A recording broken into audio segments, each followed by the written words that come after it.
are you ready to go back and dive deep into Great American Bash from 1997? And the Great American Bash It's all in the air. Love it.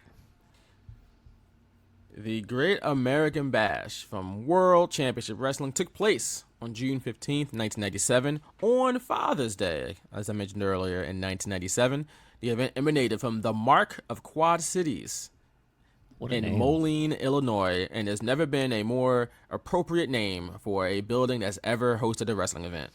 It's literally called The Mark. The way, when you look at it online or something, the word mark is in all capitals, too. The Mark. Best place to hold a wrestling show of all time. It is now known today as the Vibrant Arena at The Mark. So The Mark is just a name that's part of this building. Like I guess the Mecca or the Omni, the Quad City, they called it The Mark in the Quad Cities. So it is currently the home of the Quad City Steamwheelers of the Indoor Football League, which I do watch from time to time. And the Quad City Storm of the Southern Professional Hockey League, which I do not watch because Oh, wow. I don't watch that much hockey. I watch a lot of football, though. As you mentioned earlier, the tagline for this show was "Give him a nice warm hug on Father's Day." That hug was, I guess, I mentioned in reference to a bear hug, and if you never looked at the poster, you wouldn't have known that, I guess. But you've been like, what context? Who is that? Hugh Morris and DDP? I guess 2 wrestlers hugging, and that was what they used to sell Great American Bash in 1997, a bear hug. And it worked. We there, not a one. They advertised hugs. I don't remember seeing one. At least not a bear hug. I saw a headlock. Saw a couple of those. Not a bear hug though. Not a bear hug. Here we are, June of 1997. Where are we with WCW? What, we're still in the middle of Hogan's run atop the promotion as the World Heavyweight Champion with the New World Order. But he's not on this card tonight. Nope. No appearance. Not even a promo. Nope, nothing. Nothing from the World Champ. That don't work for me, brother. Need June off. And instead of a main event that features the World Champ, we have arguably the hottest feud in WCW at the time. And honestly, in hindsight, a better match than what Hogan would have delivered anyway. We get Diamond Dallas Page going against the Macho Man Randy Savage in a Falls Count Anywhere match, where it's also lights out, according to Michael Buffer. We'll talk about that later on. Of course, this is a follow-up to the Spring Stampede match from a couple months prior, which was also the main event of that show, and saw a not-so-young upstart in DDP pick up the surprising win over the future Hall of Famer and Macho Man Randy Savage. But this is a double main event. Which also defies logic. Like, the match that goes on last is the main event, bro. Like, stop playing. You're not going to just double main event. The semi-main event of this show, they have some big names, though. It was the Outsiders defending the World Tag Team Titles against Roddy Piper and Ric Flair. Mostly Roddy Piper. We'll talk about that in a little bit. You heard the video package there where they compare DDP to the good old American worker. And although the execution of that video, as you heard, was kind of corny and kind of cheesy, I think the message was an effective one, because that's what DDP was kind of promoting himself as the everyman of sorts. And that was a big part of his appeal. So it's a smart play. It just came across to me kind of corny and cheesy. Oh, absolutely. But that's why I loved it. It's still, even by 97 standards, like, all right, come on. We can do better than that.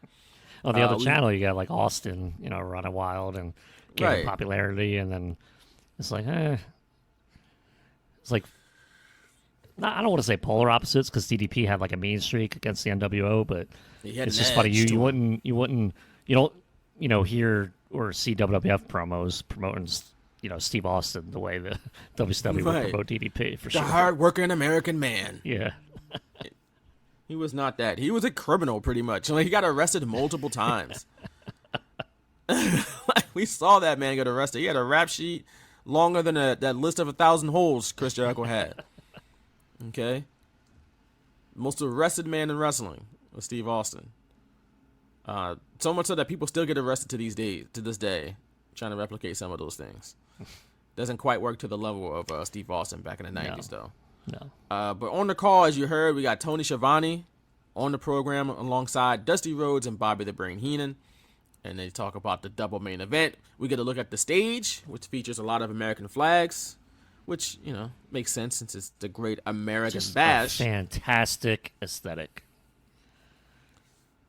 It could have been any flag, really. The aesthetic was just...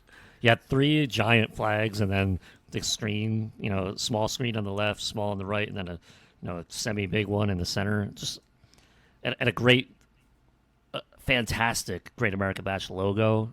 I agree. And then you had the logo in the ring. Damn, I watched it just for the aesthetic. I'd watch it again. That's how great it was. That Great American Bash logo is that's the logo you think about. At least I do when I think about the Great American Bash. It's not the WWE version, which was a little more understated, heavy on the stars and stripes and little on the letters. So you can barely see the title of Great American Bash. But this one just felt more exciting. And it looks very 90s, but I don't care. I like it. It's fantastic. And it looked great in the middle of the ring as well. Yes. Also noted that. Love seeing the logos in the ring. And they also had the red, white, and blue banners on the guardrails. So, very patriotic themed show to a show that had a lot of, like I said, a lot of blood feuds on it. There's nothing patriotic about the show itself, but it had a patriotic backdrop, I guess you could say. And it was perfect color, the logo with the yellow font. Because, we'll deep dive into 98 next year. I wasn't as big a fan of the logo in 98 because they made the font white. And then it was just kind of eh. But here, it's then you see the drop-down banners. They had, the corner of the ring, so the Hardcam sees it, up top. It was, a blue background with, red and yellow trim, and then the logo in the center. Just literally every part of this show, it was so aesthetically pleasing to me that... I didn't want it to end. That it was just, and it peaked in my fandom too, where, I didn't watch that many WCW pay-per-views back then, because it was either once a month, and it would generally be the WWF one, which is funny considering a few months prior to this, I opted for WCW uncensored over WrestleMania in March of 97. I remember talking about this before, thinking I don't remember why I didn't get WrestleMania. Maybe I was grounded. But then I remembered it was one per month and uncensored was the week before. And I was like, I'll get uncensored. Then I'll have a whole week to try and figure out how my mom can order WrestleMania. And it didn't work. She's too smart for me. So, this is one that, we had King of the Ring a week before this. 97 with Undertaker, Farouk, and Triple H went in, and then you had Austin versus Shawn Michaels. So obviously that was my pay-per-view, and I know I begged my mom to order Great American Bash 97, but she was like, "Nope, you only had one, King of the Ring." And I was like, "Damn it!"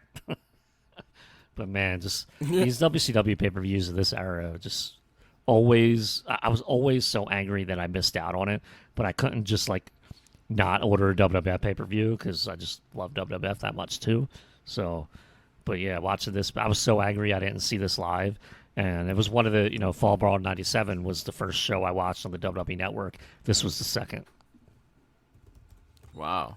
So this holds I loved it. a place near and dear to your heart. It absolutely pretty does. I was just got done or was getting done 6th grade. So heading into 7th grade. And I had a classmate that actually got into wrestling. He was a big WCW fan, but he never was able to order the pay-per-views. And his favorite was Ric Flair, so we talk about Nitro and stuff like that, but never the pay-per-views though, because he never ordered them. So I was like, damn, I could have went over there and watched it, but was not to be. Yeah, this was in the thick of that time of 97. Obviously we were in June, it's the middle of the year literally, but the stories are hot. You got DDP and Savage, the Outsiders are doing stuff.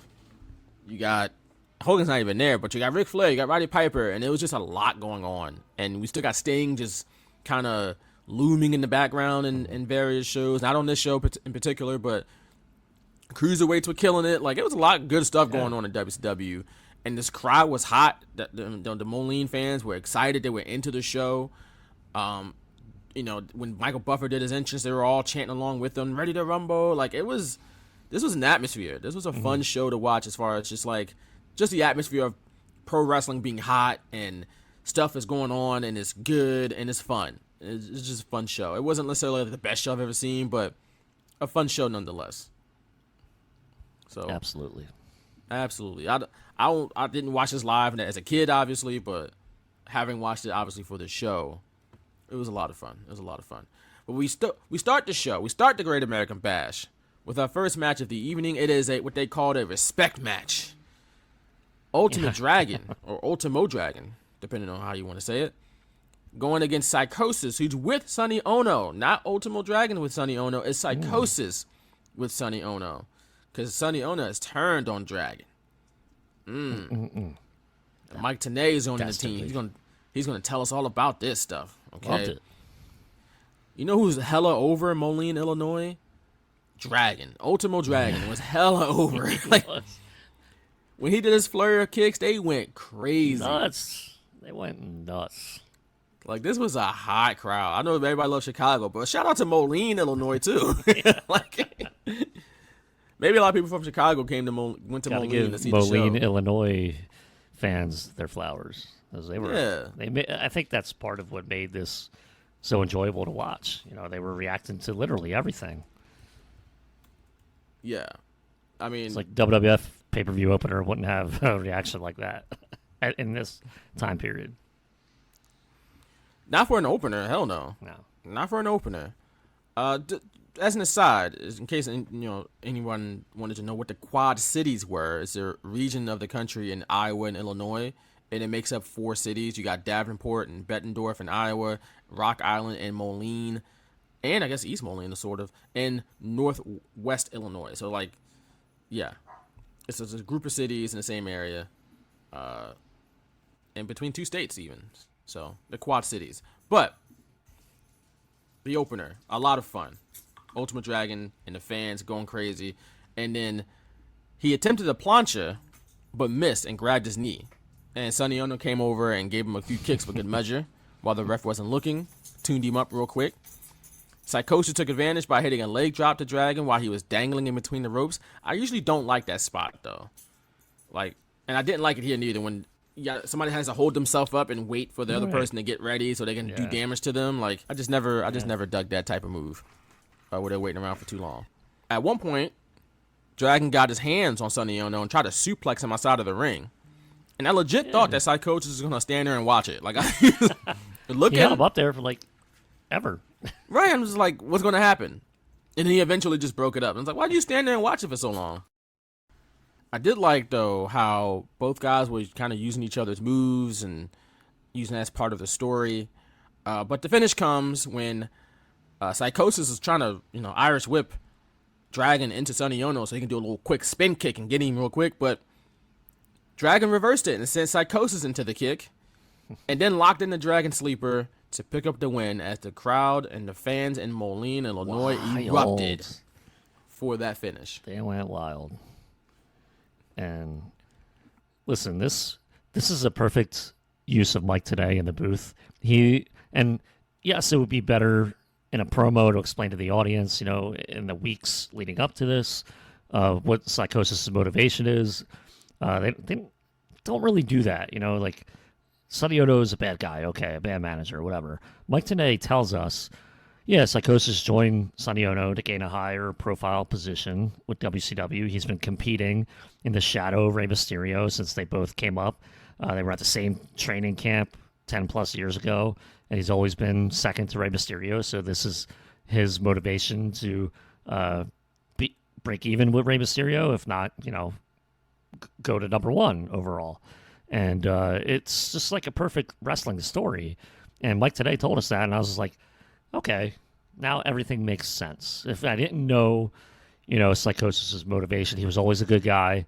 And, him staring at the hard cam and Tony being like, this isn't like Psychosis, Sonny Ono's changed him. That's the greatness of this company at that time. They really paid attention to the minor details that made you think this was important to everyone involved and not just like a random match. not just Dragon versus Sonny Ono. It was Psychosis had motivation here too, so that I love that. I loved it. Yeah, Mike Tenay was always good for that type of stuff, and he was he on the Mortis Wrath match? That was him, right? That wasn't Lee Marshall. He was for the women's match. Lee Marshall was in the women's match. And okay, Tenay came back. Yeah, look, Mike Tenay, great at giving backstories for the cruiserweights. Yes, I don't know how he gave the backstory for that match with a straight face though, like for the Wrath and Mortis Wrath and Glacier match later on. We'll talk about it. Yeah, but boy, oh boy. As much as like backstory is great, then you get that backstory. It's like, wait a second, maybe it's not. It's not too bad though. I liked it. I did take notes on it. I was like, this is a great backstory. So I don't know, we'll talk bro. about it. We'll talk about it. We'll talk about it. All right. Well, moving on though, you get a look at Chris Benoit sitting backstage doing a live chat thing. Somebody types his answers for him, and then we move on to the next match. It is a number 1 contenders match. We got Harlem Heat going up against the Steiner brothers. And we've done multiple Harlem Heat matches in the past, but I've never really like explained what like we never really delved deep into like the Harlem aspect of Harlem Heat, because obviously they're not from Harlem; they're actually from Texas. But I love that they were not only billed to be from Harlem, they were specifically billed from 110th Street in Harlem, which I always found funny because that was clearly like the only street in Harlem white people knew or something like that. And that was probably because of the film called Across 110th Street that was released in 1972, as was the legendary soundtrack for the movie, at least a song on the album, also called Across 110th Street by Bobby Womack and Peace. Okay? The song is great if you're interested in listening to it. I recommend it. Never actually seen the movie though, but I've heard the song a million times and it's a great song. But there is also another street in Harlem that has its own song. It's just like multiple streets in Harlem. They get songs. That would be Danger Zone by the late, great Big L, which refers to 139th Street and Lenox Avenue. And if you hear the song, among the choruses, among the lyrics in the chorus is, because 139 and Lenox is the Danger Zone. Go check it out if you want, Nick. It's a good song. Big L. It's kind of writing that down. It's kind of dark, so you may not want to listen to it in front of kids. Maybe not suitable for work, but I like it. Yeah. So 2 Harlem streets, 2 streets in Harlem have songs, and then somebody heard Dad's like, "Hey, y'all from 110th Street in Harlem specifically." There. This is a match. Things break down, and Scott Steiner hits the Frankensteiner, but your boy Vincent shows up. Smart. He's smart. Runs out and hits Booker T with an elbow drop right in front of the ref. I loved Virgil. I was like, yes, like this guy's awesome. You love Vincent too? Yeah. Same guy, right? At least Virgil got a push. You got to want it, man. He didn't even get a push in WCW. That's because they were afraid of him. Oh, okay. They're afraid he would get too big. Too big. Because you got to want it. According to what was it? On the Verge with Virgil. That's the name of his podcast now. But yes, this referee disqualifies the Steiners, giving Harlem Heat not only the win, but they're also the number 1 contenders for the tag titles. So the New World Order obviously screwed over the Steiner brothers. The Steiners, though, were pissed about this. I mean, rightfully so. They got, kind of screwed over here. They did. And they got their hands on Vincent and tore his ass up, all right? Literally tore his shirt off. Hit him with a bulldog from the top rope. Then laid his NWO shirt back on top of him. Then spit on him. Kicked him again. That felt racist, man. I'm sorry. That felt like pointed. Felt like they had heat with Vincent. They might actually to spit on him. So the next night on Nitro, Harlem Heat did the same thing. To Vincent? To Vincent. Oh, my God. He's literally out there getting... So J.J. Dillon comes out, and they're like, oh, we know exactly what Vincent was doing out there. So we're throwing that match out. Steiners and Harlem Heat are going to have a rematch next week on Nitro. And the timing was so off because Vincent came out after that announcement was made by J.J. Dillon. And then he's like, that was an early Christmas present by the NWO. It's like, dude, did you not just hear J.J. Dillon say, like, whatever happened last night doesn't matter. And he's like, you're welcome. It's like, wait, what is going on here? And then Booker T just wailed on him, dude. Stevie Ray holding him back. Booker T was, there were some stiff shots, it looked like. And it ripped his shirt off, I think, too. So, yeah, both teams got him. And, hey, he still came back because he's That's strong. wild. And no one from the NWO helped their mans? No. They just watched him get his ass whooped. Let that have been Hogan. There would have been 10 people out there. But beat up, spit on, shirt torn off, stomped on, ran over twice. Like, damn. That was a bit much. And doing like that. Yeah, they weren't holding back. No, not on Vincent. Neither team was on those, because I watched that episode of Nitro earlier, and yeah, they were not holding back. What kind of heat did Vincent have in the locker room? Like, the people just teeing off him. People just teeing off on him. They were jealous of him. Look, jealous of what? Don't say it. Don't say it. Don't say. I'm just gonna ask a rhetorical question, but this is still a family program. We move on from Vincent just getting the dog, you know what, beat out of him by the Steiner brothers, to Conan versus Hugh Morris. Because, yep, why not? Hey, Dungeon of Doom explodes. Whoa. Mm-hmm. Conan is already K-Dog, pretty much. He's over the Dungeon of Doom stuff. He's technically not a member of the NWO yet. So. Not yet, but he's pretty much becoming K-Dog. Yeah, he's there. And he would be hella over by 98. I think we did a show. What show we did recently that was 98? And him and all the Wolfpack guys were like big over. Yeah. Sting, Luger, Conan, Nash. I forget what show that was already. And then you got Hugh Morris. He comes out and screams, "Shucky Ducky?" Or something like that. Quack quack. Why? I don't know. It's Hugh Morris. He's crazy. He's crazy. And then Bobby Heenan just sideswipe just brings up the fact that the Flyers had gotten swept by the Rangers in the Stanley Cup Finals. Wasn't necessary. So what if they got the daylights beat out of them in that series? We talked about that in the past. How ugly that was. And that's when I wasn't watching like the sports teams except the Phillies, so I didn't even like care that the Flyers were in the Stanley Cup Finals. I was so that wouldn't have hit the spot with me if I was watching live. I would have been like, yeah, I think I was too young to care. Yeah. Really, you know. It was like the end of 6th grade, so nowadays, the building principals are like, yeah, let's go Phillies or let's go Eagles, when they're in the big game. I don't remember hearing any of that back when I was a kid and a student. And, when the Phillies in 93 made the World Series, I don't remember, PA announcements like, let's go Phillies, or, even here with the Flyers in 6th grade, like, let's go Flyers. Like, maybe they did do that, but I was so, like, not interested in any other team except the Phillies. I just didn't care. So maybe they did mention it in school, but I wouldn't have even known or cared. But knowing now and Bobby Heenan saying that, it's like, man, what the hell? Why would you do that? They're not even like in Detroit or Philly. Like, why do you bring that up? I don't know, man. I guess why not the NBA Finals? Like, were they going on yet? Maybe. Probably were around the same time, I'd imagine. It was, 97? So. That would have been Bulls, Jazz, Bulls. 1. That was the first Bulls, Jazz Yeah, because Rodman showed up the next night on Nitro. That had to be over.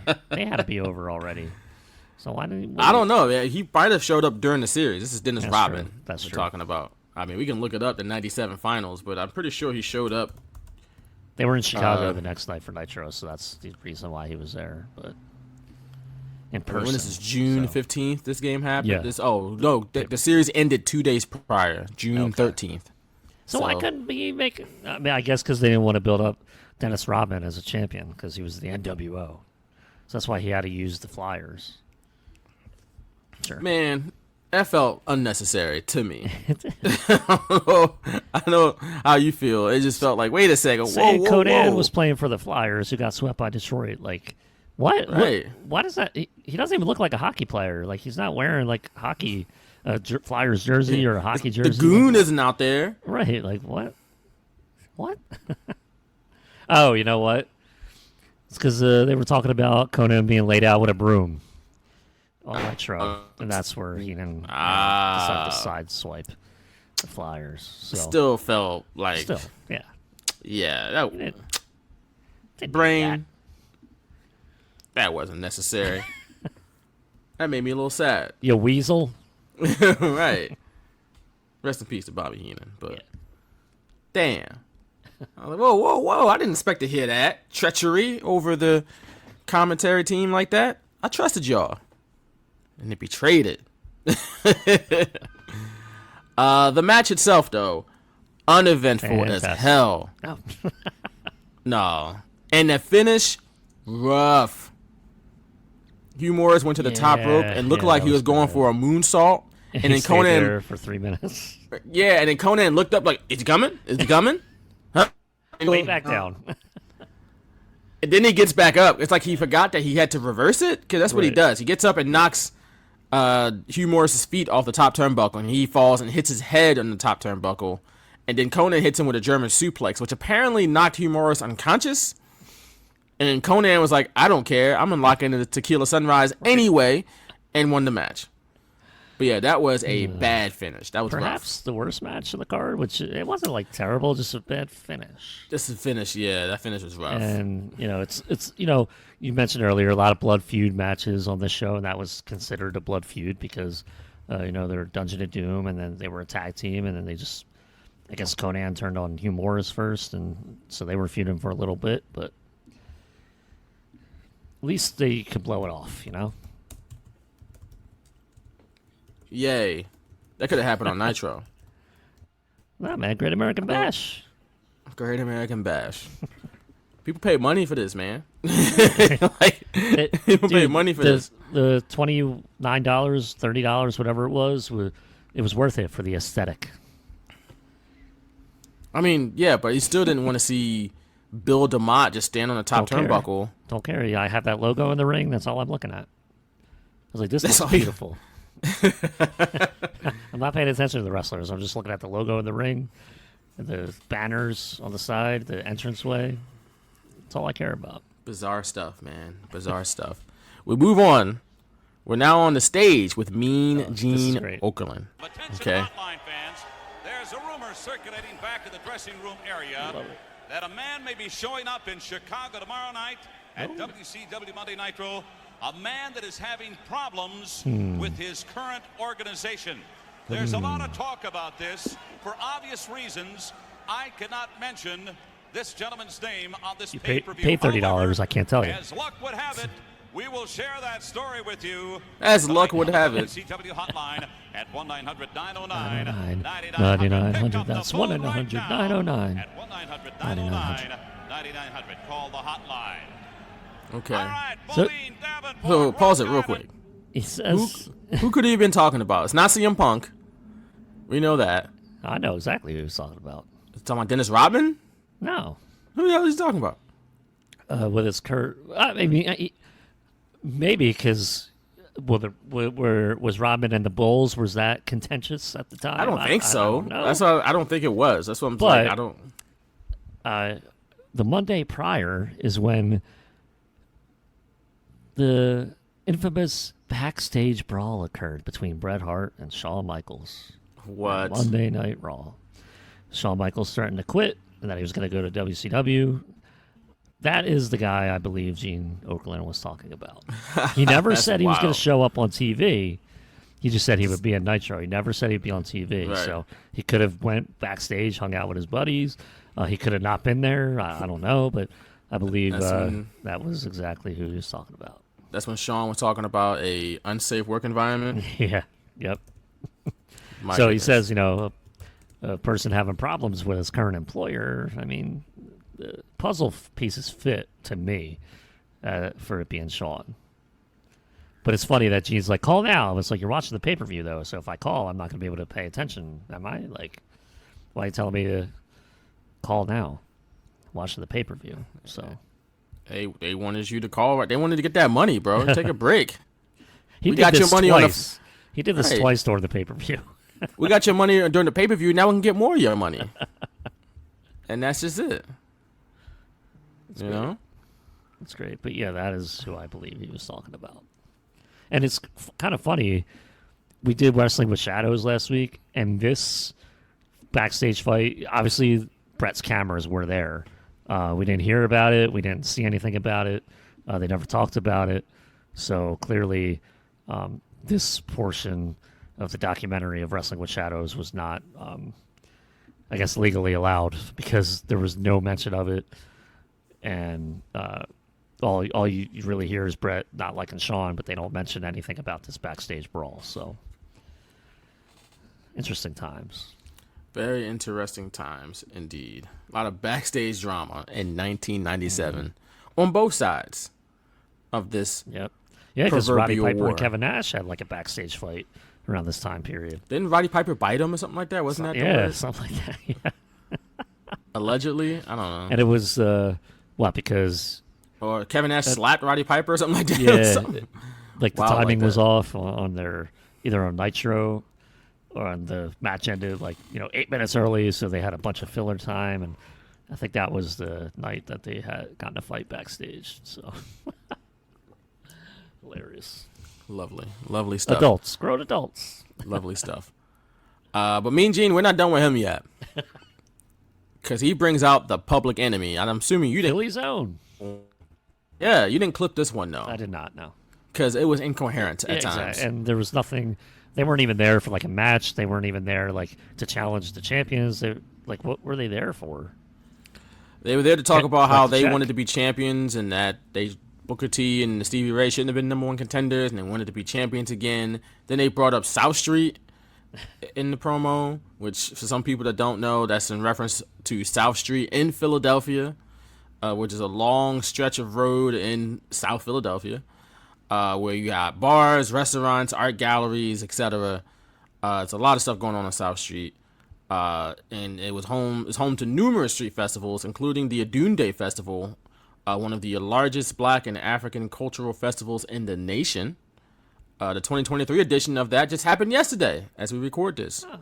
So I've been to Adunde multiple times. Was not there this year because work, but good times usually. Going to Adunde, love seeing African culture on display, literally for everybody to see like that is always really nice to see. But yeah, that bridge collapse that we talked about earlier in I-95, that, took up a lot of my time at work yesterday, obviously. So yeah, didn't make a Dune Day. But South Street is apparently rather tame today than what it used to be. I don't know if you remember hearing stories about this back in the day, but for me, I remember hearing the adults always talk about, oh man, South Street, that's the wild stuff. You see crazy stuff down there. Oh man, South Street. And I feel like, maybe the Public Enemy was among those wild people back in the day. I don't know. But I haven't been there in a while, but me neither. When I did go, it didn't seem any more or less crazy than other cities I visited that were, like I've gone to Chicago, I've gone to St. Louis, I've gone to Montreal. Right. I've been to New Orleans multiple times. I done seen some stuff. All right, and make South Street look like child's play. Okay. All right, but apparently back in the day that was the spot. I used to walk around down there a lot when I was like 19 or 20. Not old enough to drink and didn't have any money. So what did we do? We just walked around. Right? Didn't get into any trouble, but just hung out. Something to do. But yeah, and I don't, like you said, don't frequent South Street as much as I used to, but definitely had some good times there. But yes, this promo overall was kind of bizarre. It's kind of wild stuff. And I forgot they were former WCW Tag Team Champions. Yeah, I forgot they had already won the titles by this point. I had no idea, but yeah. Public Enemy. They want to be champions once again. But we move on to Mortal Kombat. Let's go. It's Glacier versus Wrath. Fight. That's Hell yeah. pretty much what this was. Okay. Except it was 2-on-1 down there. Except Mortis had to be handcuffed because he was kept interfering so much in these matches. They handcuffed him to the ring post, which is attached to the ring you don't want him to be in. how about you ban him from the arena? No, let's bring him right next to it. Finish him. It's so dumb. They even mentioned it after the match. Like, could have banned him from the arena. Oh, you're right. Yeah. You know, there's the chance that the referee having the key, you know, that's not only... And you got two guys. It's not just Mortis. You got Vandenberg there, so... It's really dumb. Pretty much outnumbered. You know, you're not going to... Glacier's like, okay, everything is equal now. And it's like, what? Like, really?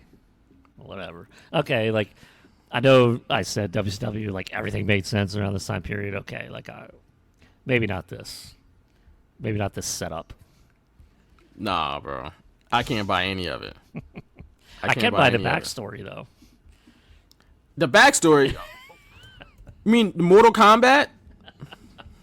Where they talked about Wrath being like a kickboxing champion? Yeah, he was a former pro wrestler who was limited by the rules and regulations of pro wrestling. Oh, my God. That's fantastic. So he became an underground kickboxer in somewhere overseas. It's Korea Southeast or something Asia. like that? Southeast Asia. Oh, just Southeast Asia, the general area of Southeast Asia. And he lived back in the day, but Glacier didn't know them, and they knew everything about him. They hated him. And Glacier's like, I don't even know y'all like that. Why y'all hating on me? And then you got Tenay talking about James Vandenberg, he being a collector of strange items, right? And he wants to be known as the curator, right? And that, you know, I don't know what the hell that had to do with Glacier versus Wrath, but all right, whatever. It's like a nice backstory to a feud. I'm not mad at the little backstory, but they got absurd when talked about Glacier's helmet, because he's a curator, he collects things, he collects strange things, and he needed Glacier's helmet too. And that helmet was sacred to Glacier. He got it from his master, from his teacher. He's the best in his class, and as a reward, he got that helmet. And that was like a world title to Glacier. That's what they said on the call. I love it. Real karate movie stuff here. Like, that's why you should, care about this match. At least it wasn't like, no stakes. I mean, I mean, in real life there were no stakes, but watching this, and it's like, there's a reason why they hate each other, so I'm okay with it, regardless if the match is good or bad or corny or hokey. But that's all I needed. I was like, okay, there's a reason they hate each other, so let's go. Yeah, it's too much for me though. I mean, Mike Tenay though, I give him credit. He's doing his best to break it all down. Yep. He's running through it. He's kicking all the facts, all the information. He's got it all. That's the reason why they call him the professor. He's got the whole story known down pat. But it was still just weird to hear this stuff. Like, not only did they look like Mortal Kombat characters, WCW also gave them a Mortal Kombat backstory. With fit. Like, I don't know if people were ever going to buy it, despite the fact that a lot of people bought Mortal Kombat back in the day. Like, it's already by 97 a cultural phenomenon, pretty much, as far as video games. Mm-hmm. And it's still my favorite fighting game ever. One of my favorite video games that I've ever played. I grew up playing Mortal Kombat. Probably shouldn't have grown up playing Mortal Kombat, but I did. And even as a kid, I don't think I would have found this interesting, because that's not Sub-Zero. That's not Scorpion. That's somebody else. Okay? Let's not pretend here. Like, I know I'm not dumb. I'm 8, but I'm not stupid. And then Glacier ends the match with, I guess, something that's supposed to resemble a fatality. Hit him with a chain in the face, with a chain, I should say. And while the referee wasn't looking, and then won the match, like a babyface would. And then Glacier just said, you know what? My job here is done. I'm not worried about Mortis no more. Or James Vandenberg. And he just forgot about Mortis. Oh, and Wrath, I guess, because he went to go after James Vandenberg. Yeah. But he forgot, like, Wrath and Mortis was still here, bro. So naturally, Mortis breaks free, finally, and they beat the daylights out of Glacier. Nobody helps Glacier. And the refs run down to break it up. Where's Ernest Miller? He already appeared. Where's he at now? Come on, the cat. Where you at? Ha. Yeah, I don't know, man. It just felt like a separate part of the show. Like, everything else felt more based in reality, and it felt like they were going in that direction more and more. Obviously, it's 97, and obviously on the other side, you got the Attitude Era coming up. But it just felt too far the other way to me. Like, it just felt a little ridiculous, just a little bit. Especially because Mortal Kombat was so popular, and I understand they're trying to capitalize on a lesser version of Mortal Kombat, and you can't recreate the cool moves in the wrestling ring. Like, nobody's heart gonna get ripped out here. You're not gonna uppercut somebody 12 feet into the air. You know what I'm saying? Like, you're not gonna do that. Glacier didn't shoot ice out of his hands. Like, so what do we got? Like, that's why I played Mortal Kombat, to see Scorpion throw that harpoon and yell, "Get over here!" or Sub-Zero to throw the ice. I want to do Toasty and set somebody on fire, bro. Nobody got set on fire. All right? Yeah. That's true. It's still wrestling. Somebody could get set on fire. But, you know, obviously they you did don't it want both that. WCW and WWF within the next few years, which is hilarious. Nobody even threw a fireball. Right. That would have helped, maybe. I guess Somebody a could have couple, like what? This is June, so in April, The Undertaker lit Paul Bearer's face on fire. But that's WWF. So. When he held the paper out in the lighter. Yeah. But it's like, somebody could just go in, Hadouken, and it's like, somebody, oh! Even though that is Street Fighter, I know, before people go like, well, that's not Mortal Kombat. I know, but that's just the first thing that popped in my head. That would have been better than nothing. That would have been better than just a wrestling match, in my opinion. We had the lasers and the dust, during the entrance. That was good enough. Great. That's not, nobody got, like, Kano has a laser in his eye. He shoots it at people, and they die. Like, you gonna do Mortal Kombat, do Mortal Kombat. If not, stay away from it. Okay, just don't do it. When we move on from Mortal Kombat to regular combat, where no one dies, even though no one died during that last match neither. Someone's career. Well, that is true. That is true. It is title versus career. It is WCW Women's Champion Akira Hokuto with Sonny Ono defending against Madusa. And if Madusa loses, her career is over. So she's not going to lose.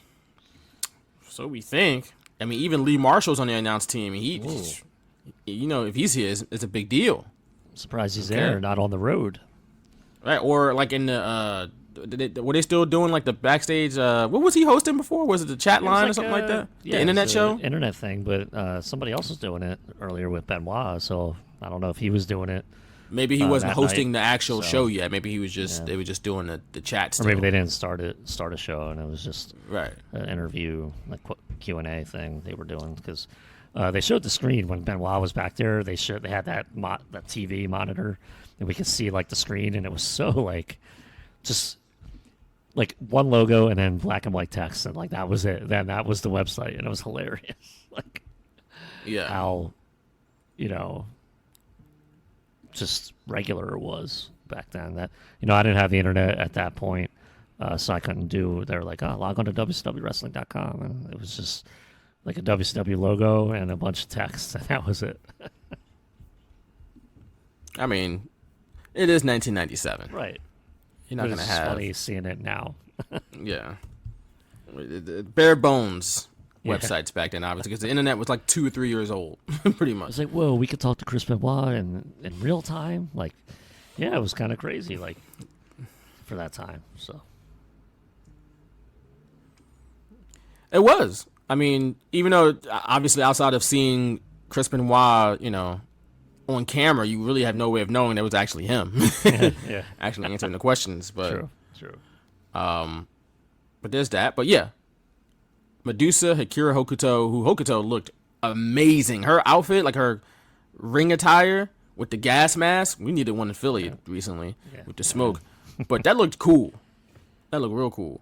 The match started physical right away. Like, they were beating the daylights out of each other immediately. It was awesome.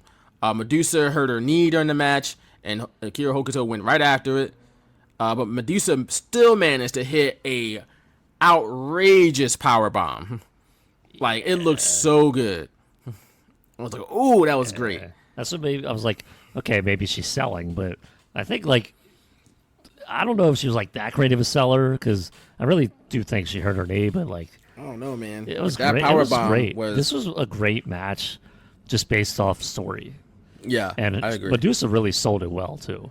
She did. Whether she really hurt her knee or selling, but this was actually like low key awesome match. Yeah, I didn't expect to have it be so good going that into power it. bomb was every bit as good as any in wrestling at that point. And then, despite that, as you said, she was selling the whole time. She went for another move and her knee buckled. And that opened the door for Hokuto to hit a outrageous looking brainbuster to win the match, retain her title, and end Madusa's career. What a way to go out at a great American bash. The All-American gal, Madusa. Yeah. Her career is done. Yeah. As Gene would put it, it's over. It's toast. It's history. What the hell? Chuck, what's the status of this left knee? You know, about 8 years ago, Whitney Richter blew that same knee out, and I've got a feeling the same thing happened here tonight. Can I get an answer? Not right now. You know, maybe that shouldn't even be a consideration due to the fact that her career right now is history. It's over. It's toast for this young lady. Madusa, do you realize what's happened here tonight? This is something, you put your career on the line. Do you have any idea as to the gravity of that? Well, apparently, I'm not going to get an answer from her, Tony. Well, I can't say I blame Of her. course really. not. Alone. Yeah. Listen to this chant from these people here I love how indignant he is. at ringside. Leave her This alone. young lady is hurt. She's hurt badly. She's being assisted. Tony, let's get back to you. Dude, He said it like he was offended by the fact that they wanted her to be left alone. he stares at them. Leave her alone. What is dare wrong you? with y'all? Her career right now is history. It's over. It's toast for this young lady. This is right after the match, by the way. No tact, no. That's what Mean Gene just comes in. Your career's over. It's toast, honey. You're done, toots. How do you feel? It's over. It's toast for this young lady. Toast for this young lady. Toast, I'd say. Meanwhile, she's limping away crying. Oh, Right. my career's over. It's toast. It's over, I say. Look at this. It's over. It's toast for this young lady. He turned into a guy from the 30s all of a sudden. It's toast. It's Kitons for your career. It's Kitons for this young lady, for this dame here, eh? Yeah, see? Your career's over. He did not lose any tact the next night, because I told you I watched the Nitro after this earlier today. She comes out for like her goodbye speech or whatever. He cuts her off. She's Oh sitting my there God. crying, like, I just want to say goodbye to my fans. He's like, all right, Madusa, your career's over. Let's get back to you, Tony. It's like, oh my God. I wish I clipped that one, but he just has no tact, man. It's over. It's toast for this young lady. It's toast, I'd say. Toast. Toast. It's over. History. Gonzo. Dunzo. What the hell is wrong with Mean Gene? Man. He's on a Like, roll no tonight. tact whatsoever. He's Just feeling good about his hotline news, so you don't care what he says. it was just the wildest thing Her to career hear. right now is history. It's over. It's toast for this young lady. She's right there, like next to him. Right. Leave her alone. Right. What are you talking about? Put that cigarette out. Like, he was mad at the fans for even suggesting it. Right. That this poor person who just got their career ended, their livelihood, the thing that they love the most, in theory, this is what happened Right. to Madusa, right? It's over. And her knee History. is gone. Her knee's busted. Her knees are goner, I say. Her knee is toast. And here he come running up with a damn microphone, Right. talking this nonsense. Oh, Gene. Leave her alone. He looks right into the crowd. Leave her alone. Then he goes. He asked like if she understood the gravity of what Yeah. just happened. She's literally crying right in front of you. I think she gets it, bro. I think so. And that, kudos to her for making everything look as real as possible, because she didn't just go down for the 3 count. Like, she was trying to kick out. Like, she made it close. I thought, at first maybe that wasn't supposed to happen just because of how realistic it looked. But she was fighting till the very end, man. It was a good story. That's why I love this match. Lasted, 11 minutes, 41 seconds. But one of the best matches of the night. Man. It was a really good match, though. Yeah. For, like, how short it was, the story they told. And like you said, Madusa did a really good job of making you feel bad for her. Maybe that was Mean Gene's hope. Maybe he was just trying to get sympathy for her by just running up and being complete idiot. And that worked. I felt more sympathy for Madusa because of that. Because of Mean Gene Okerlund. So it's over. It's toast for this young lady. I suppose that means he did his job.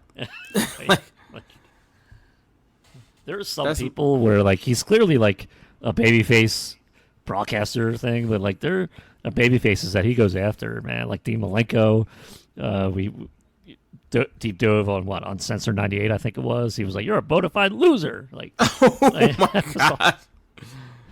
Yeah, right here I have it. You are a bona fide loser. Oh my God! Right after he lost to Chris Jericho. Damn. This is Tony Schiavone's response. Holy smokes! I mean, honestly, that's strong. That is direct. Man. It is pointed, even. My goodness. All right, let's move on from that to a death match with Chris Benoit and Meng. Obviously, this is a big old yikes in hindsight, given that Chris Benoit was in this match. Yeah. Matches. They just they were last man standing matches. Yeah, and this wasn't the first death match between them, so. Oh my God. Okay. I felt like we watched that before. I feel like we watched a death match either between him, Benoit, and Meng, or Benoit and Kevin Sullivan. Probably did all of them. Probably did both. This match was long and boring for I'm pretty long sure stretches. they had one at Slamboree, right? We did Slamboree 97. I'm pretty sure that's what happened. So, but again, it goes to my point. I don't like last man standing matches. Just not a fan. And then the finish itself was also just really anticlimactic for me. Benoit has Meng in the crossface for like 2 minutes, and Meng, I guess did he tap out? Yeah. Or did he pass out? Because he was quote unquote unconscious in the ring after the match. So after the ref rang the bell, like Meng's still moving his hand. So I guess the story they want to tell, that it reminded me of the Booker T when he was reaching for the rope. I think it was obviously a match with Chris Benoit the next year where he was in the crossface, but he was reaching for the rope and his hand hit the mat, so they counted that as a tap out even though he was reaching for the rope. So I don't know if they were going for that similar thing, even though this was a year prior. If they were going for like a similar thing that Meng was trying to reach for the ropes, even though it's a death match, why would you need a rope break? But nonetheless, I think that's what they were going for, man. That's the only thing that makes sense to me. But unfortunately, another thing that you kind of look at, and as much as I love WCW in this era and them kind of explaining their way out of bad situations, this didn't really seem that great. They couldn't really explain their way out of this one because it didn't look to me like Meng tapped out, and he wasn't like passed out the way like Stone Cold was passed out after WrestleMania. He came to a little bit. That's what they were trying to tell us, though. Stretcher, yeah, but we could see with our eyes. It's like, okay, now you're just blatantly lying to us. Like, it was kind of annoying, but whatever. It's supposed to be a long physical match, and it took its toll on both competitors, even to the point that both Benoit and Meng, are being tended to by medical personnel, and then so they had to wheel Benoit out first, and Meng just had to lie there, and then they had to bring the stretcher back out to get him, because they only had one stretcher in the building. Not great. You probably should have more than one. That was well done because it did show, like, again, how much of a toll this match took on them. That they both are going to the hospital, pretty much. So Reverse chin lock now. All the air and all your breathing apparatuses are located in that vicinity, and now he's trying to cut things off. Once he cuts them off, he's gonna have him. See how far he's got that chin down, got him doubled up there, them big old arms around him. He knows what he's doing. Believe me. Believe me. Well, thank you, Quincy. Well, that's it. I'm telling you guys. I believe you. I've been in this situation. I know you have. I'm with you, man. Just keep on talking. Just keep on talking. The best part of that match for me. Just keep on talking. While Meng has Benoit in a headlock, and we get that. So. Yeah, that match did not do it for me. I'm sorry. We then go to Mean Gene, who's on stage, and then he looks and sees in real time Meng fall off the stretcher. Yeah, that was weird. What the hell is going on here? Like, was he meant to do that? Like, what the hell? Either way, I hope we get a shot of this. Like, right. Yeah, shoot this poor guy who's going to the hospital. Shoot everybody, so everybody look at him as he falls off the stretcher. Get a shot of that. Mean Gene was heel Gene on this show. Because then he goes and stirs the pot again, talking about, somebody's going to show up in Chicago. Check us out on the hotline. Yep. He's in the mix. He is, man. He's messy. Mean Gene, I don't think we talk about. I don't think we talk about enough how messy Mean Gene was in WCW. He was. When he was spreading rumors on the hotline. He was showing people, like, in their worst moments, interviewing people. It's over for your tits. And this one, he did say someone was defecting and would be on Nitro. Now, I haven't finished that episode. I don't know if there was a debut from somebody WWF defecting that one, but it definitely wasn't Shawn Michaels. So no, and I don't remember. I don't think it was the same guy he was talking about earlier, but I don't remember who he could have been talking about at that point. It wasn't Raven. That was from ECW, and that happened. Was it Rick later, Rude? And it wasn't. No, because Rick Rude came. That was later in '97. Yeah, after the screw job. It wasn't Kurt Hennig, because Kurt Hennig came at the end of June, so it wasn't him yet. That's pretty close, though. So yeah, it is pretty close. We're pretty close. Maybe I think actually the idea was maybe Kurt was supposed to debut earlier, and then he didn't. They saved him for Vegas, so could have been what he was alluding to. But I mean, that would make sense, and we're pretty close to that point. Yeah. So that would make sense. And like I said, Rick Rude, I know he came in '97, but you said it was like November. I forget. I remember that now. It was later. He was like part of DX, and then he shows up at Raw. It's like, Bret Hart's the rightful champion. It's like, wait a second. You were just like screwing him with DX. Like, what's going on here? So yeah, I guess he was one of the ones that quit. Well, I don't even think he was technically under contract. So he was like pay per appearance with WWF. So after that, he probably called Eric. I was like, yo, I'm in. Get me down there. Come get me. Yeah. The infamous week that he was on both Raw and Nitro. Rude. The only person who could ever say that. Both shows in the same night. How great is that? We then get a commercial for the next pay-per-view, which is Bash at the Beach, and they're advertising a main event with Dennis Rodman and Hulk Hogan. And they said on this show they were going against Lex Luger and the Giant. Is that what happened? Yeah, it is. Yep. Did we watch that show? I don't think we watched that show. I don't think we did in '97. Okay. But I don't think we've done a Bash at the Beach. I don't think we even did '96. Maybe we should do that. I feel like we've done '96, right? I don't think. Maybe we. I don't know. I gotta check. We can check. I gotta put a database together because I don't have one yet right. of everything every deep dive. We've done that by now. So, yeah, you would think. Back from commercial break, though, it is now time for a good old-fashioned football player fight. It is Steve Mongo McMichael going up against Kevin Greene. I'm coming hard. Take it easy, Kevin. Kevin Greene is back in WCW. Back in the WCW ring for the third time in a year. In the second time in as many months. That's pretty good. Yeah, he was with teaming with Ric Flair and Roddy Piper at Slamboree. Yep. Victorious over the NWO. He sets his sights. Deep dived in.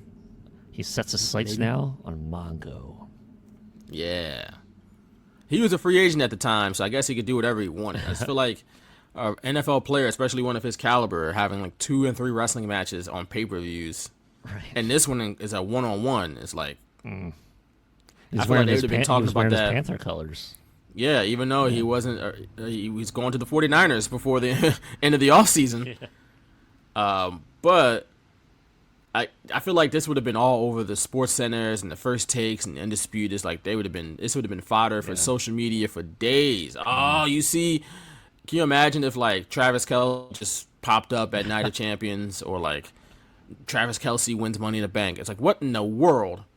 You know, Travis and Jason Kelce just come out, they're the tag team champions. Like having tag team matches against like Dominic Mysterio and that'd be really funny. I love But it. it'd be pretty wild. I mean, a lot of people would be talking about it. Yeah. It'd be one of, I know Philly in general would probably be like all over this pay-per-view. Like Philly and Kansas City, the numbers on Peacock would be through the roof. All right? If they got them to wrestle in the match. But it won't happen because they're getting ready for a season. Like the off season just kind of like ended, and they got their little time now at least to like before camp. They ain't doing that now. And they both played in the Super Bowl. Ain't no way. Right. Yeah. But Kevin Greene, he was out here, man. And he was really good. I'm not gonna lie to you. I would have paid money to see Kevin Greene wrestle if he wanted to do it full time. And I honestly think if he had as much experience as Mongo, he would have been better than him in the ring. He would have been an overall better like star in wrestling, I think. No disrespect to Mongo, because he had a lot of charisma. A lot, and he could sell. Yeah. And Mongo was good, don't get me wrong, and he was good enough to get Kevin Greene through a match, which, let's not forget, Mongo also wasn't the most experienced worker in the world.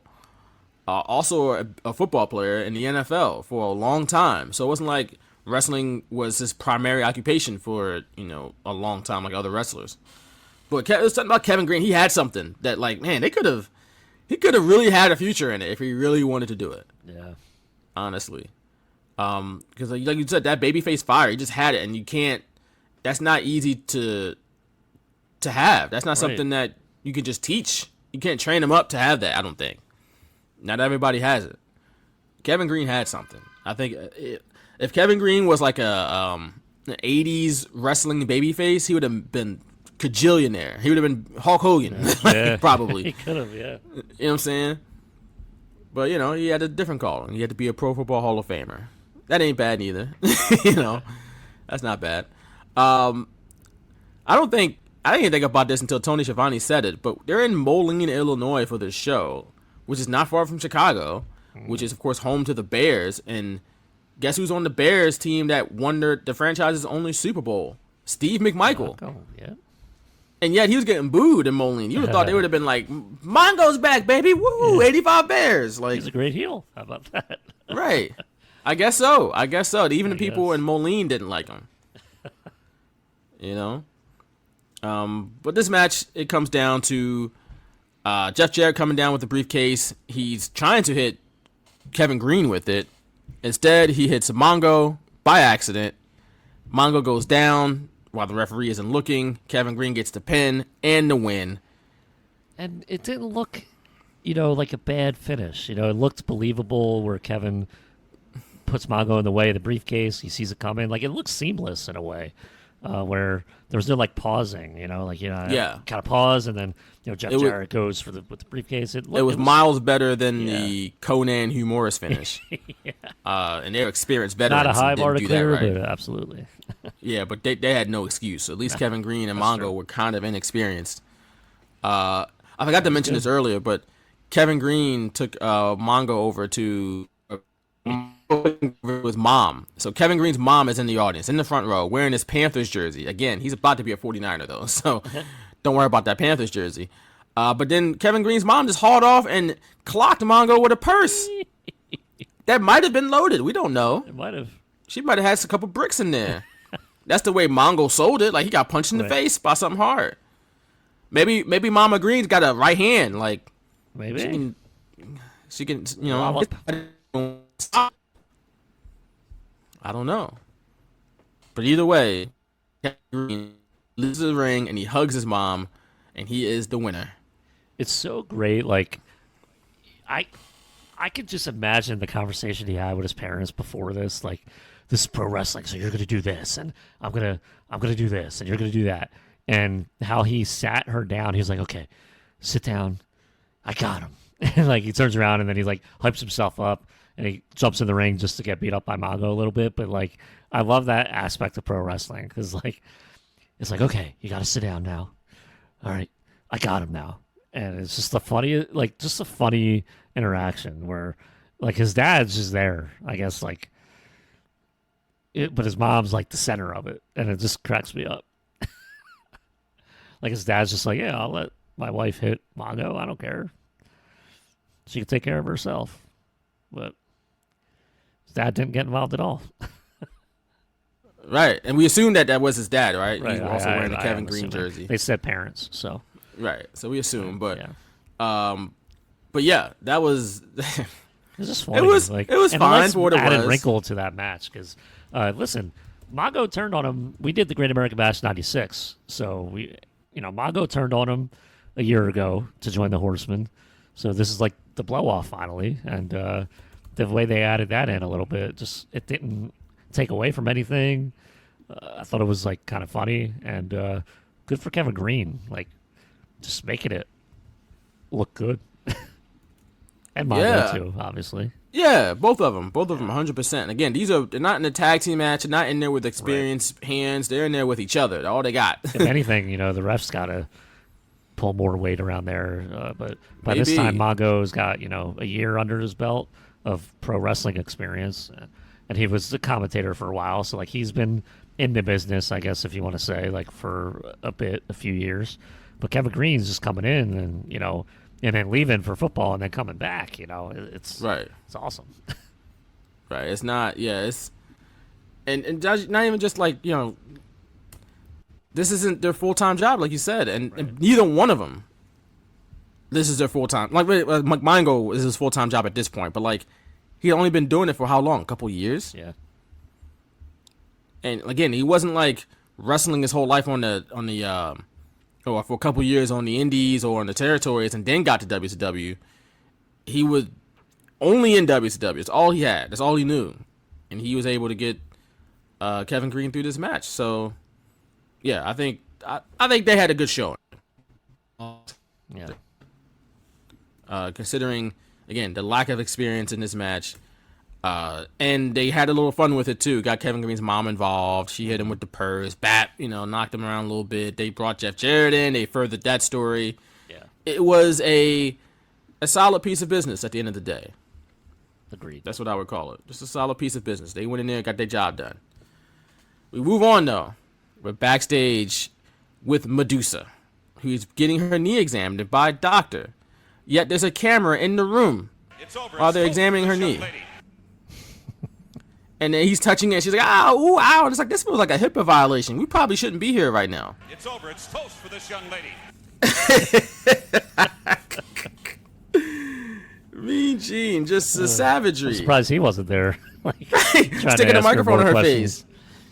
Is it broken? Is it fractured? Yeah. Is it fractured? Do you have a knee? Do you need knee replacement? Are you gonna walk again? We need answers, damn it. Your career is over, though. It's toast. It's toast for your dame. It's curtains. Curtains, I say. Just the way you say it just cracks me up. Because that's how he said it. He said it like a 1930s gangster when he said it. It's toast. It's over. Curtains. It's so funny. We move on from that HIPAA violation, though, to the first part of our double main event, quote unquote. Yeah. It is for the WCW World Tag Team Championships. It is the Outsiders defending. It's Ric Flair and Roddy Piper, but mostly Roddy Piper. Okay. I forgot to mention, though, also the Outsiders are also with Six, so he's at ringside. Yes. He's going to cause some havoc. He has a big reason why Ric Flair just disappears. Even though he starts off hot, though. He starts off hot, and he's getting a lot of offense in. And then he tries to do that spot when he like goes over the turnbuckle and runs the apron, and he ran right smack dab into Kevin Nash's foot. And that was great. It's over. It's toast for Ric Flair. I thought that was an amazing spot. Then great. Dusty starts talking about fresh men. And y'all had two fresh men and beat one fresh man. See, It was something like that. It was a lot. No, he did. Yeah. I didn't clip it, but that's exactly what it was. I They meant gave me to. one. But There it is. I laid it out for you. yeah. Plain English. There you go. And they're like, all right. All right, then. Dusty laid it out. He said it. Piper comes in. He gets a hot tag, and he's thumbing everybody in the eye. Like, that's his big hot tag move. You know, you see people like Daniel Bryan or Bryan Danielson, else to say, they do like a whole bunch of spots, and they bounce them from one side of the ring to the next. And Piper just comes in and goes, boom, right into somebody's eye. And that's his hot tag offense. Like, usually it's a little more fast-paced than that. But this turned into an episode of the Three Stooges real fast. Yeah. That was rough. But hey, it worked. I guess it's effective. You thumped me in the eye, I'm going to be incapacitated for a couple seconds. Like, I'm going to be hurt. At least. Good luck to getting through my glasses. If you poke me in the eye through my glasses, that means you're trying to punch me in the eye or something like that. So, different issues going on. Ric Flair again sees Six getting involved, and he just fights Six. People go crazy in Moline. They love this. They love seeing Six get his ass whooped. But Ric Flair forgot this one important thing. He was in a tag team title match.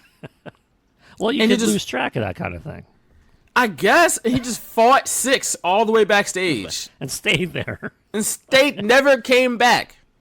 He just kept beating on this person. It wasn't like the match ended right away after he left. No. Piper was getting some licks in. Piper put up a really good fight on his own for a long time. But he eventually succumbed to the outsider's edge and lost. And Ric Flair was never to be seen again on this show. Did this go into a heel turn for Rick? Like, yeah, it was. I would consider it a heel turn, even though by September they were like baby faces against the NWO at War Games. At War Games, yeah. This really started a Flair Piper rivalry for a bit. I think they would face each other at Bash at the Beach the next month. So yeah, it was like 1-on-1. Okay. I think I haven't gotten to the point yet in the next episode of Nitro, but I'm pretty sure that. You know, Piper's just like, what the hell? And Flair is just like, whatever. And the Horsemen attack Piper. You know, like that. That's kind of how they built that. So I didn't like that part of it because it's like, dude, like you guys hate the NWO and now. Right. Now you're fighting each other. Yeah. And it came about a weird way. Like, it's almost like, I don't even know if Flair apologized, but you would think like, yeah, man, like I screwed up. Let's get another crack at him. And maybe it happens during the rematch. Flair's just like, nah. Like, yeah, exactly. But not there where, because earlier, I don't know if it was before Slamboree or before this, there was an episode of Nitro that ended with the Outsiders beating up Ric Flair on his own because they had like the pamphlets with Tradition Bites on them dropping from the ceiling, and Piper was like in the aisle staring at it, or he was in the ring just staring at it, and Ric Flair was getting his ass beat by the Outsiders in the aisle. And then eventually, as Nitro went off the air, Piper went in and started attacking. But yeah, I don't know if this was, just the, opposite, and that's the story they were trying to tell. But it's like, man, Flair was gone a long time. Like, you couldn't get a handle on Six in the back. Maybe he was attacked by the NWO. So. Like, unless he was just chasing them. Yeah, like we talked about with was it Piper and Yokozuna? Or was it who was it at WrestleMania 10? Yeah, WrestleMania 10. Yokozuna was chasing Piper. And Piper just juked him up real quick and came back. He came back in the ring. Right. So maybe he shook him, bat, get out of here, and lost him. But apparently Six, he just couldn't shake Ric Flair. Ric Flair's on his tail the whole time. He had the moves that Roddy Piper had back in '94.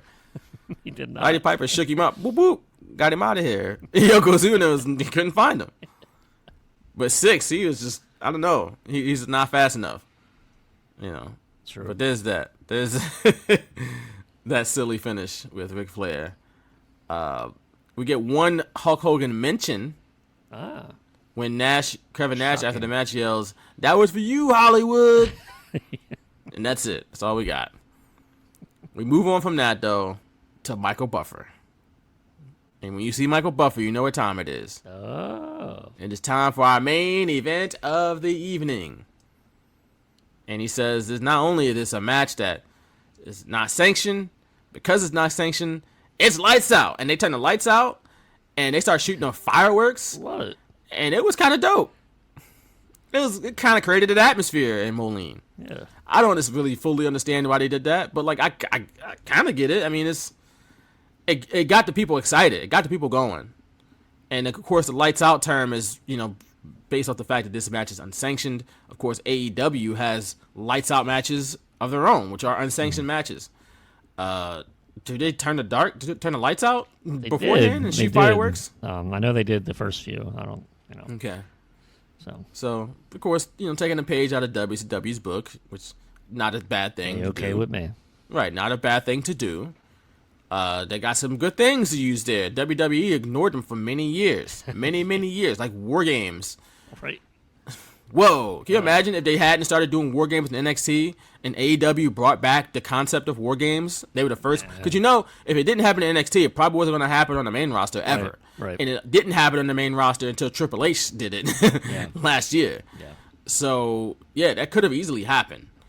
So, I don't think it's a bad idea to kind of borrow some things from WCW from back in the day, especially if they worked. But here we are, lights out or falls count anywhere. It is the main event. It is Randy Savage with Miss Elizabeth going up against Diamond Dallas Page, who is with Kimberly. Randy Savage makes his entrance. He's waiting in the ring for DDP. Out comes Kimberly. She holds up the diamond sign, and that means DDP is behind Randy Savage and attacks him in the ring. Uh-oh. And we're off to the races here. Let's go. They're fighting in the stands. They're fighting backstage. They're in the concourse. DDP hit Randy Savage with a crutch. Yeah.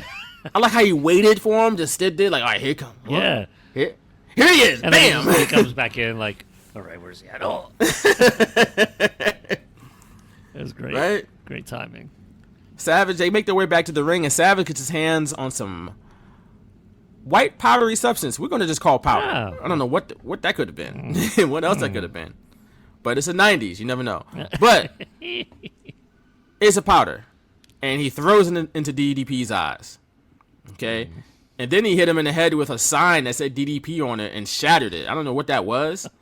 But it shattered into a bunch of pieces.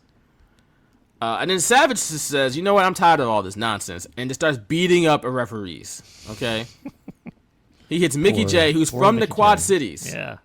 They announced it before the match. Oh, Quad Cities owned Mickey J. And yay, Quad Cities. Pile driver in front of your family. Shirt torn open. Yo, laid out, his chest out. Chest hair hanging out. Welcome home, Mickey J. You gotta think he's loving it though, right? I'm sure he was. It's just funny how that happens in wrestling. Just protect me, Randy. Just protect me. You got to get humiliated in front of your peoples to get Yeah. heat. Just because. Like I said, they figured that was a good way to get Savage some heat, is that we announced that the referee is from the Quad Cities, and he hits him with a pile driver. Like, good way to get Savage to be hated. Another ref comes down, though, and Savage says, you can get this work, too. And he attacks the referee as well, the second one. And in my mind, it's like, if this match is unsanctioned, why are we sending referees out there? It's not even sanctioned. It's true. What's the point? Yeah. But then a third referee comes out, and it's Nick Patrick, who was a member of the NWO. Nick Patrick. Yeah, he was a member of the NWO, but he was on probation. He's had a probationary period to work his way back into the good graces of WCW. Which he was the referee of the last or the first DDP Savage match at Spring Stampede. It's kind of funny where we've gone through events of this particular feud. We went to Hollywood Havoc 97 first, which was their last match. Now we're doing Great American Bash, which was their second. We got to do Spring Stampede at some point. For the first Spring match. Stampede kicked it off.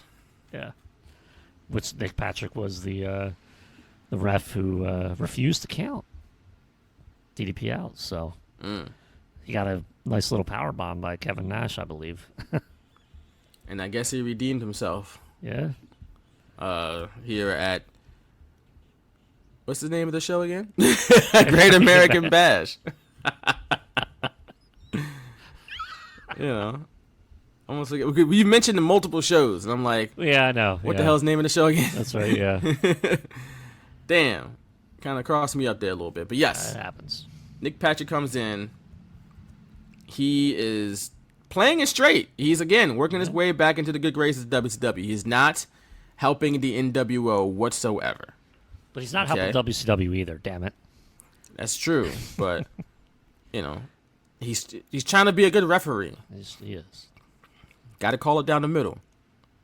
Savage and DDP, they fight over to a picnic area that I guess WCW set up as like a VIP area because it's the Great American Bash and barbecues. And we never saw it, though. All no. night. But then we see it, and people got to clear out of here because DDP and Randy Savage are about to tear this place apart. Okay? DDP hit Savage over the head with one of them plastic platters from back in the day that probably hurt like hell. And then Dusty Rhodes, he's like, grab the grill. Grab the what do you say, the barbecue pit. Yeah. Grab the barbecue pit behind you and hit him with, like, he's encouraging violence here. DDP slammed Savage's head slammed his whole body, not his head, his whole body through a picnic table. Yeah. And then he grabbed the grill and threw charcoal at him. It's like, oh, that sucked. That wasn't great. And then DDP gets Savage back in the ring. Savage counters and pulls up the ring mats that are outside the ring, the mats outside of the ring, I should say. Nick Patrick prevents Savage from giving DDP a pile driver on the concrete. Savage is like, you know what? You're not useful to me anymore, and knocks him out. Then he saw the photographer and beat him up. Yeah. What did the photographer do? Oh, man. Broke his camera and everything. It's for the WCW magazine, bro. Right, trying to make you look good. Okay? While that's happening, though, DDP just gets up, walks calmly behind Randy Savage, picks up a steel chair and hits him over the head with him. You can see DDP just kind of walk around Savage. Like, oh, I'm just going right here. You don't see me.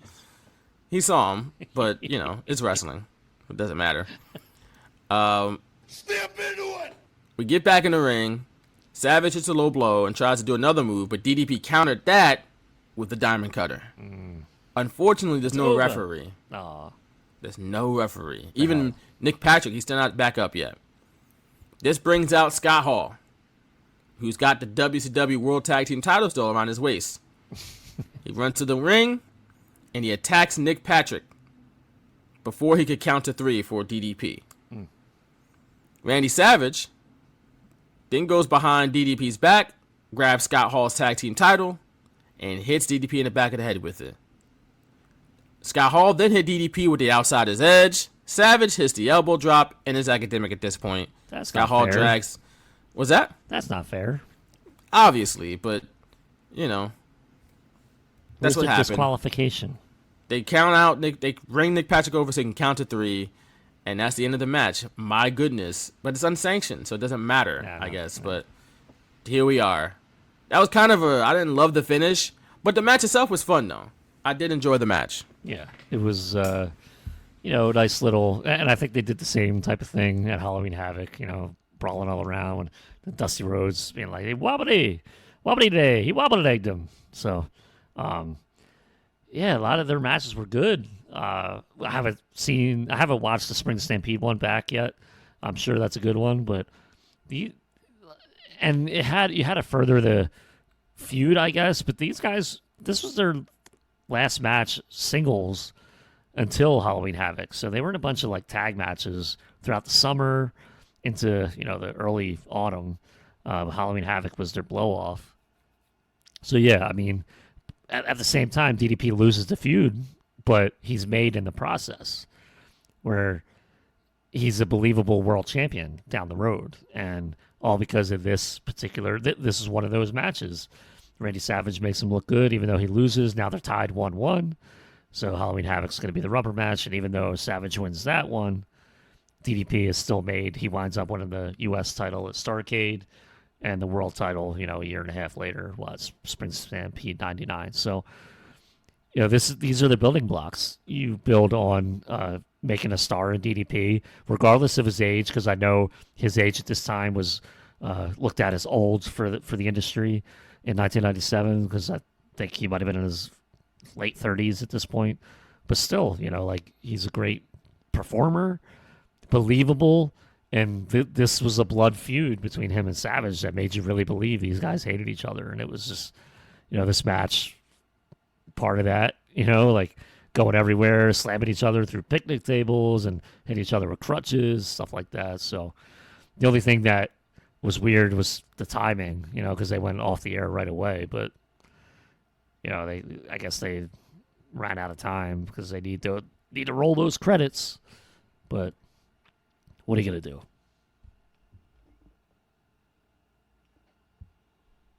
Yeah, I mean, I feel like DDP could have won this feud, but he didn't. Yeah, I don't know why they decided to do that. I guess, you would think, looking back in wrestling, like, oh yeah, DDP is gonna, eventually win this feud, but he wins the first match, loses the next two, so it's kind of like, what? Yeah, they did make the first one, his victory, a big deal. They did. Did make it a very big deal, and that win alone just made him. I mean, he was. It's true. Just for that alone, he was made, and the fact that he did lose the next two, yeah, he did lose, but like, look at how he lost. At least at, what's this called again? I can't think. Great American Bash. Like, what is wrong? I'm getting confused with Bash at the Beach. We talked about Bash at the Beach one time, and I'm like, you like those names, and I'm the one that's like, it's stupid having two bashes back to back. You might be right about that, man, because it's tripping me up now. But Great American Bash. No, that's a terrible name. That's worse. It's much worse than Bash at the Beach. Yeah, I'd take Bash at the Beach over Beach Blast. That sounds terrible to me. That's great. But the finish we had at Great American Bash was one of DDP getting railroaded. Like, literally, Scott Hall hits his finish in the ring, right, yeah. And they beat up multiple referees, all to beat one guy. DDP had him beat, hit the diamond cutter and everything. So at least they did go out of their way to protect DDP, and to me that's okay. Like, I'm fine with that. Like, to me, you see this a lot in WWE. Guys get beat, and it's just like, for what? Where if you got a plan for this person, try to protect them a little bit, and they just don't sometimes. I think WCW did right by DDP, but like, even though you're gonna lose, we're going to make sure you got to go, the other person has to go through hell and high water to beat you. So. Yeah, and they did a similar thing in Halloween Havoc. That was like a last man standing type stipulation. And that's when the fake Sting came out. I believe it was Hogan, hits DDP with the bat, and the referee doesn't see him. So he counts him out. Savage wins, but you protect DDP in the process of that as well. Even though he loses the last two, he's protected in both losses, and then he wins the first one. So yeah, I think you're right. He was kind of already made after that first win. You can look back to this particular feud in hindsight and not even follow like what was going on week to week or even the finish and be like, oh, DDP lost two in a row, like that. That's stupid. But he overcame that basically because the booking was so good for him throughout the year. Because he had a little side feud with Kurt Hennig and Ric Flair in between, this match and the one at Halloween Havoc. So that probably helped too. Like people cared about Kurt Hennig, people cared about Ric Flair. So.